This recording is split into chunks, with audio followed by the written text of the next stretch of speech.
Hello friends, পুষ্টে আপনার সকলকে স্বাগতম। আজ এই ভিডিওতে থাকছে মালদ্বীপের সবচেয়ে বড় পরাজয় বা মালদ্বীপের সবচেয়ে বড় হার সেটি সম্পর্কে। সেটি কার বিপক্ষে হয়েছিল, কত সালে হয়েছিল, কোন মাঠে হয়েছিল এবং কত তারিখে হয়েছিল, সব কিছু জানতে পারবেন। তাহলে দেরি না করে চ্যানেলটি সাবস্ক্রাইব করে পাশে থাকুন।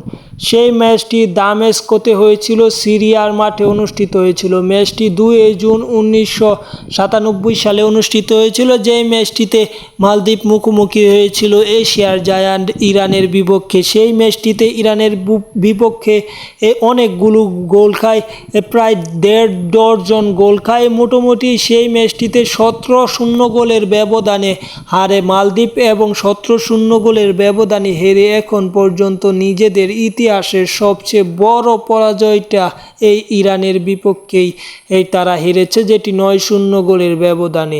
যাই হোক, খেলাধুলার ছোট থেকে বড় আপডেট পেতে এই চ্যানেলটি সাবস্ক্রাইব করুন এবং এমন মজার ইতিহাস জানতে চ্যানেলটি সাবস্ক্রাইব করে রাখুন।